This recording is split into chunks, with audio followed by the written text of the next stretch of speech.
September 17 ഇന്ന് നമ്മുടെ Indian പ്രധാനമന്ത്രി നരേന്ദ്രമോദിയുടെ ജന്മദിനമാണ്. മൂന്നാം തവണയും രാജ്യത്തിൻ്റെ പ്രധാനമന്ത്രി പദവി അലങ്കരിക്കുന്നെങ്കിൽ അദ്ദേഹത്തിൻ്റെ വ്യക്തിജീവിതത്തിൻ്റെ പ്രത്യേകതകൾ കൊണ്ടുകൂടിയാണ്. ഏറ്റവും കൂടുതൽ കാലം ഇന്ത്യൻ പ്രധാനമന്ത്രി എന്ന പദവിയിലേക്ക് കടക്കുമ്പോൾ അദ്ദേഹത്തിനെക്കുറിച്ച് പഠിക്കുവാൻ ഒരുപക്ഷെ വിദേശ നേതാക്കൾ വരെ ശ്രമിക്കുന്നു. അദ്ദേഹത്തിൻ്റെ വലിയ പ്രത്യേകതകൾ അദ്ദേഹത്തിൻ്റെ ദിനചര്യയും ശാന്തതയും ബുദ്ധികൂർമ്മതയും രാഷ്ട്രതന്ത്രത്തിൻ്റെ പ്രാവീണ്യവും ഒക്കെയാണ്.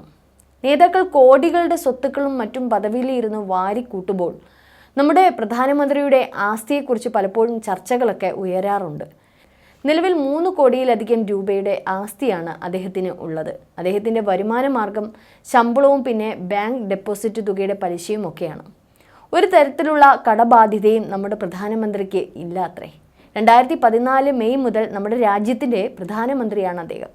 ദീർഘകാലം ഗുജറാത്ത് മുഖ്യമന്ത്രിയായി സേവനമനുഷ്ഠിച്ചതിന് ശേഷമാണ് അദ്ദേഹം പ്രധാനമന്ത്രി പദവിയിലെത്തുന്നത്. അദ്ദേഹത്തിന് സ്വന്തമായി കാറോ വീടോ ഭൂമിയോ ഇല്ലെന്നതാണ് ശരിക്കുമുള്ള വാസ്തവം. 2024 ലോക്സഭാ തെരഞ്ഞെടുപ്പിനോട് അനുബന്ധിച്ച് അദ്ദേഹം സമർപ്പിച്ച സത്യവാങ്മൂലത്തിൽ അദ്ദേഹത്തിൻ്റെ ആസ്തിയായി കാണിച്ചിരിക്കുന്നത് 3 കോടി 2 ലക്ഷമാണ്. പ്രധാനമന്ത്രിയുടെ ഭൂരിഭാഗം പണവും ബാങ്കിൽ ഡെപ്പോസിറ്റ് ചെയ്തിരിക്കുകയാണ്. SBI 2,86,40,642 രൂപയാണ് ഡെപ്പോസിറ്റ് ചെയ്തിരിക്കുന്നത്. പലിശയുടെ ഇനത്തിൽ തന്നെ നല്ലൊരു വരുമാനം ലഭിക്കുമത്രേ. സ്റ്റോക്ക് മാർക്കറ്റിലൊന്നും അദ്ദേഹം പണം നിക്ഷേപിച്ചിട്ടില്ല. NSSൽ 9 ലക്ഷം ഡെപ്പോസിറ്റ് ഉണ്ട്. അതേസമയം LICയിൽ നിന്നോ മറ്റേതെങ്കിലും കമ്പനിയിൽ നിന്നോ അദ്ദേഹം ലൈഫ് ഇൻഷുറൻസ് ഒന്നും എടുത്തിട്ടില്ലത്രേ. സ്വന്തമായി കടമില്ലെന്ന് മാത്രമല്ല, ആർക്കും അദ്ദേഹം കടം കൊടുത്തിട്ടുമില്ല. ഇനി ആഭരണങ്ങളുടെ കാര്യം പറയുകയാണെങ്കിൽ 4 സ്വർണ്ണമോതിരമാണ് അദ്ദേഹത്തിനുള്ളത്. 2024 അതിൻ്റെ മൂല്യം നോക്കിയാൽ 2,67,750 രൂപയാണ്. ഇപ്പോൾ അതിലും അധികം കുറച്ച് വർദ്ധിക്കാൻ സാധ്യതയുണ്ട്. സ്ഥാവര സ്വത്തായ 1 രൂപ പോലും അദ്ദേഹത്തിനില്ല. പ്രധാനമന്ത്രി പദവിയിലിരിക്കുന്ന അദ്ദേഹത്തിന് ശമ്പളം ഇനത്തിൽ എല്ലാ മാസവും ലഭിക്കുന്നത് 1,66,000 രൂപയാണ്. അലവൻസായും നല്ലൊരു തുക ലഭിക്കുന്നുണ്ട്. ഇതിൽ പാർലമെൻ്ററി അലവൻസായ 45,000 രൂപയും എക്സ്പെൻസ് അലവൻസായ 3,000 രൂപയും ഉൾപ്പെടെയാണ് ലഭിക്കുന്നത്. അതെ, പ്രധാനമന്ത്രി എന്ന പദവിയിൽ എത്തിയ അദ്ദേഹം തൊടുത്തുവിട്ട വാക്കുകൾ അദ്ദേഹത്തിൻ്റെ ജീവിതചര്യ കൊണ്ടും വ്യക്തി ജീവിതം കൊണ്ടും അദ്ദേഹത്തിൻ്റെ രാഷ്ട്രീയ ജീവിതം കൊണ്ടും ഒരുപക്ഷെ പല നേതാക്കളും അദ്ദേഹത്തിൽ ഇൻസ്പയർഡ് ആയിട്ടുള്ളവരുണ്ട്.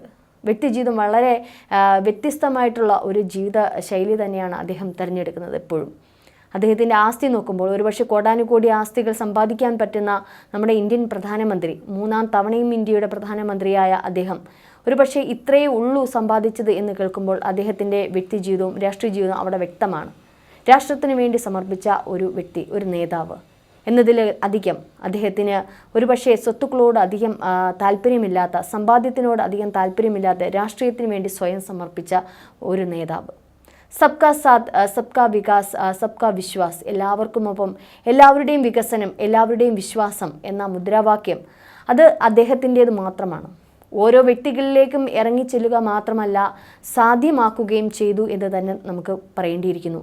സമഗ്രവും വികസനോന്മുഖവും അഴിമതി രഹിതവുമായ സമീപനത്തിലൂടെ ഭരണത്തിൽ അടിസ്ഥാനപരമായ മാറ്റം ശ്രീ നരേന്ദ്രമോദി സാധ്യമാക്കി. അതായത് അദ്ദേഹത്തിൻ്റെ സേവനങ്ങളും പദ്ധതികളുമെല്ലാം സമൂഹത്തിലെ ഓരോ വ്യക്തികളുടെയും ഇടയിലേക്ക് അത് എത്തി എന്നുള്ള ഉറപ്പുള്ള വാക്കുകളാണ് അതെല്ലാം. അതിവേഗത്തിലും കൂടുതൽ സമയവുമാണ് പ്രധാനമന്ത്രി ജോലി ചെയ്യുന്നത്. തളരാതെ ഊർജ്ജസ്വലനായി ഇപ്പോഴും അദ്ദേഹം കർമ്മം ചെയ്തുകൊണ്ടേയിരിക്കുന്നു എന്ന് നമ്മുടെ രാജ്യത്തിൻ്റെ അഭിമാനമാണ്. എന്നാൽ ഇതൊക്കെ പറയുമ്പോഴും ഇന്ന് പ്രധാനമന്ത്രി നരേന്ദ്രമോദിയുടെ ജന്മദിനം ആഘോഷിക്കുകയും രാജ്യമൊട്ടാകെ അത് കൊണ്ടാടുകയും ഒക്കെ ചെയ്യുന്നുണ്ട്. നിരവധി 75 വയസ്സിൽ എത്തി നിൽക്കുന്ന ശ്രീ നരേന്ദ്രമോദിയുടെ പിറന്നാൾ 75 സേവനങ്ങളിലൂടെയാണ് അത് ജനങ്ങളിലേക്ക് എത്തുന്നത്, ആ ജനങ്ങൾ ആഘോഷിക്കുന്നത്. നിരവധി പേരാണ് ആശംസകൾ അറിയിക്കുന്നത്. ഒരുപക്ഷെ നമ്മുടെ പ്രതിപക്ഷ നേതാവ് രാഹുൽ ഗാന്ധി ഉൾപ്പെടെ അദ്ദേഹത്തിൻ്റെ ആയുസ്സിനും ആരോഗ്യത്തിനും ഒക്കെ നേർന്നുകൊണ്ടാണ് പിറന്നാൾ ആശംസകൾ അറിയിച്ചത്. അമേരിക്കൻ പ്രസിഡന്റ് ഡൊണാൾഡ് ട്രംപ് ഉൾപ്പെടെയുള്ള നിരവധി രാജ്യ തലത്തിലെ നേതാക്കന്മാരൊക്കെ അദ്ദേഹത്തിന് ആശംസകൾ അറിയിച്ചു. പക്ഷേ എന്നാൽ നമ്മുടെ മലയാളത്തിൽ മാത്രം ചില മാധ്യമങ്ങൾ അദ്ദേഹത്തിനെ ഒരു രാഷ്ട്രീയവൽക്കരിച്ചുകൊണ്ട് അദ്ദേഹത്തിൻ്റെ പിറന്നാൾ ആഘോഷിക്കുകയാണ്.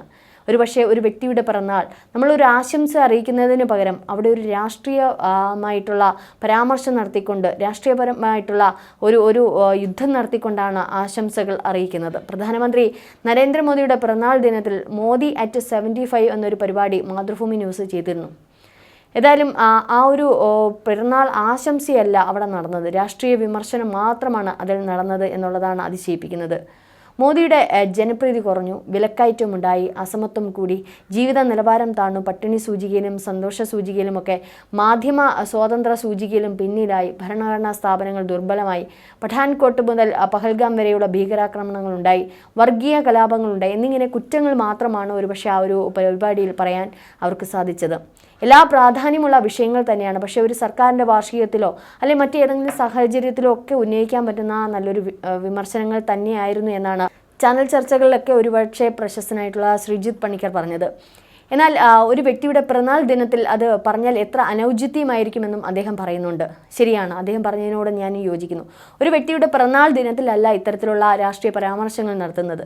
അദ്ദേഹത്തിൻ്റെ വ്യക്തി ജീവിതത്തിൽ, അദ്ദേഹത്തിൻ്റെ ജന്മദിനത്തിൽ അദ്ദേഹത്തിന് ആശംസ അറിയിക്കുകയാണ് വേണ്ടുന്നത്. അദ്ദേഹം എന്ന ഒരു വ്യക്തി ജീവിതത്തിലേക്ക് ഇറങ്ങിച്ചെന്ന് അതിൻ്റെ നല്ല അംശങ്ങൾ ചൂഴ്ന്നെടുത്ത് ഒരുപക്ഷെ ആശംസകളായിട്ട് പോകാം. പക്ഷേ ഈ പറഞ്ഞതുപോലെ ഇതെല്ലാം ഉന്നയിക്കേണ്ടുന്ന വിഷയങ്ങളാണെന്നുണ്ടെങ്കിൽ അതൊരു രാഷ്ട്രീയ പരാമർശത്തിലേക്ക് വരുമ്പോൾ, ഒരു അല്ലെങ്കിൽ 4ാം വാർഷികത്തിലേക്ക് അദ്ദേഹത്തിൻ്റെ ഭരണത്തിൻ്റെ വാർഷിക ആഘോഷത്തിലേക്ക് വരുമ്പോൾ അത് ചെയ്യാവുന്നതാണ്. മോദിക്കെതിരെ രാജ്യത്തും വിദേശത്തും നിരന്തരം രാഷ്ട്രീയ വിമർശനം നടത്തുന്ന പ്രതിപക്ഷ നേതാവ് രാഹുൽ ഗാന്ധി പോലും പിറന്നാൾ ആശംസയിൽ രാഷ്ട്രീയം കലർത്തിയില്ല എന്ന് ശ്രീജിത്ത് പണിക്കർ പറയുന്നു. പ്രധാനമന്ത്രിക്ക് സന്തോഷം നിറഞ്ഞ ജന്മദിനവും നല്ല ആരോഗ്യവും ആശംസിക്കുന്നു എന്ന് മാത്രമാണ് അദ്ദേഹം പോലും പറഞ്ഞത്. ശ്രീജിത്ത് പണിക്കരുടെ പോസ്റ്റ് ഞാനിവിടെ പ്രേക്ഷകരിലേക്ക് എത്തിക്കുക. അദ്ദേഹം ഇത്തരത്തിലുള്ള കുറച്ച് കാര്യങ്ങൾ കൂടി മാതൃഭൂമി ന്യൂസിനോട് പറയുന്നുണ്ട്. മലയാളികളെ പല ശീലങ്ങളും പഠിപ്പിച്ചത് മാതൃഭൂമി ന്യൂസ് ആയതുകൊണ്ട് തന്നെ അനൗചിത്യം ശീലിക്കാൻ ഞാനും ഇനി ശ്രമം തുടങ്ങുകയാണ്.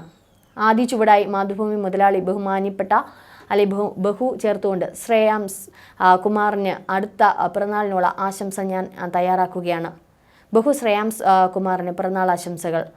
താങ്കൾ മാതൃഭൂമിയുടെ തലപ്പത്ത് എത്തിയ ശേഷം മാതൃഭൂമി വാർത്തകളിലെ ജനവിശ്വാസം ഇടിഞ്ഞിട്ടുണ്ട്. റഷ്യ യുക്രൈൻ യുദ്ധമെന്ന പേരിൽ ഏതോ വീഡിയോ ഗെയിമിൻ്റെ ദൃശ്യങ്ങൾ കാണിച്ച് പ്രേക്ഷകരെ മണ്ടന്മാരാക്കാൻ ശ്രമിച്ചത് നമ്മുടെ ദൃശ്യമാധ്യമ ചരിത്രത്തിലെ ഏറ്റവും അപഹാസ്യമായ സംഭവമായിരുന്നു. ഇടുക്കിയിൽ കാട്ടാന ആക്രമണത്തിൽ കൊല്ലപ്പെട്ട മനുഷ്യന്റെ പേര് SMS അയച്ചാൽ ഐസ്ക്രീം കമ്പനിയുടെ സമ്മാനം എന്ന് പ്രഖ്യാപിച്ച സ്ഥാപനത്തിന്റെ മനുഷ്യത്വരാഹിത്യം നാട്ടുകാർക്ക് മനസ്സിലായതാണ്.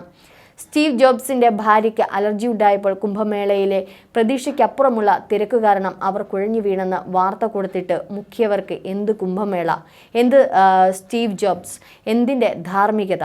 GN സായിബാബയ്ക്കെതിരെ സുപ്രീം കോടതി വിധി വന്നപ്പോൾ ഷിർദി സായിബാബയുടെ ദൃശ്യങ്ങളും ഭക്തിഗാന ആൽബവും കാണിച്ചവർക്ക് എന്ത് ഷിർദി, ഏത് ബാബ, എന്തിൻ്റെ പൊതുവിജ്ഞാനം? 5.5 കൊല്ലം മുൻപത്തെ നിയമസഭാ രേഖയെ ബ്രേക്കിംഗ് ന്യൂസ് എന്ന് കാട്ടി വാർത്ത കൊടുത്തവർ വെല്ലുവിളിച്ചത് ജനങ്ങളുടെ സാമാന്യ ബോധത്തെയാണ്. ഹിന്ദു ഭൂരിപക്ഷ മണ്ഡലമായ മീററ്റിനെ മുസ്ലിം ഭൂരിപക്ഷ മണ്ഡലമാക്കിയവർക്ക് ഡെമോഗ്രാഫി എന്നാൽ എന്ത് കുന്തമാണെന്ന് അറിയില്ലെന്നും നമുക്ക് മനസ്സിലായി. ട്വിറ്ററിനെ ആപ്പ് സ്റ്റോറിൽ നിന്ന് പുറത്താക്കുമെന്ന് ആപ്പിൾ ഭീഷണിപ്പെടുത്തിയ വാർത്ത മാതൃഭൂമിയിൽ വന്നപ്പോൾ ആപ്പിൾ ട്വിറ്ററിനെ ബ്ലോക്ക് ചെയ്തു എന്നായി. മാതൃഭൂമിയിൽ അന്ന് വിവരസാങ്കേതിക വാർത്തകൾ കൈകാര്യം ചെയ്തവർക്ക് അതും അറിയില്ല, ഇംഗ്ലീഷും അറിയില്ല എന്ന് അവർ തന്നെ തെളിയിച്ചതാണല്ലോ. ഇന്ത്യൻ ഹോക്കി ടീമിന് അഭിനന്ദനങ്ങൾക്ക് പകരം അഭിനന്ദങ്ങൾ കൊടുത്ത് ഗംഭീര പോസ്റ്റർ ചെയ്തവന് മലയാളം അറിയില്ലെന്നും തെളിഞ്ഞു. പിന്നെ ഏഷ്യാകപ്പിലെ ഇന്ത്യ പാകിസ്ഥാൻ റിപ്പോർട്ടിങ്ങും അങ്ങേക്ക് ഒരിക്കൽ കൂടി പിറന്നാളാശംസകൾ. മാതൃഭൂമിയുടെ നേട്ടങ്ങളെക്കുറിച്ച് രണ്ടാമതൊരു പിറന്നാളാശംസ വേറെ അയക്കാം കേട്ടോ എന്നുള്ള ഒരു പോസ്റ്റാണ് ശ്രീജിത്ത് പണിക്കർ തൻ്റെ ഫേസ്ബുക്കിൽ കുറിച്ചിരിക്കുന്നത്. ഒരുപക്ഷെ മറ്റെന്തുമായിക്കോട്ടെ, മാതൃഭൂമിയുടെ മറ്റുള്ള കാര്യങ്ങളുമെല്ലാം ആയിക്കോട്ടെ, പക്ഷേ പ്രധാനമന്ത്രി നരേന്ദ്രമോദിയുടെ ഒരു പിറന്നാൾ വരുമ്പോൾ പിറന്നാൾ ആശംസകൾ നേർന്നില്ലെങ്കിലും ഒരുപക്ഷെ അദ്ദേഹത്തിൻ്റെ രാഷ്ട്രീയ നിലപാടുകൾ അല്ലെങ്കിൽ രാഷ്ട്രീയ താല്പര്യങ്ങളും രാഷ്ട്രീയപരമായിട്ടുള്ള കാര്യങ്ങളുമൊക്കെ എടുത്തുകൊണ്ട് വിമർശിക്കാതെ ഇരുന്നൂടെ എന്നൊരു ചോദ്യം തന്നെയാണ് ഇവിടെ ഉയരുന്നത്. ഏതായാലും എല്ലാ പരാമർശങ്ങളും രാഷ്ട്രീയ പരാമർശങ്ങളും മാറ്റിവെക്കാം. നമ്മുടെ പ്രധാനമന്ത്രി 75ൻ്റെ നിറവിൽ നിൽക്കുമ്പോൾ അദ്ദേഹത്തിന് എല്ലാ പിറന്നാൾ ആശംസകളും ഒപ്പം ആയുസ്സും ആരോഗ്യം ജഗദീശ്വരൻ നൽകട്ടെ എന്ന് പ്രാർത്ഥിച്ചുകൊണ്ട് ഞാനും അദ്ദേഹത്തിന് ആശംസകൾ അറിയിക്കുന്നു.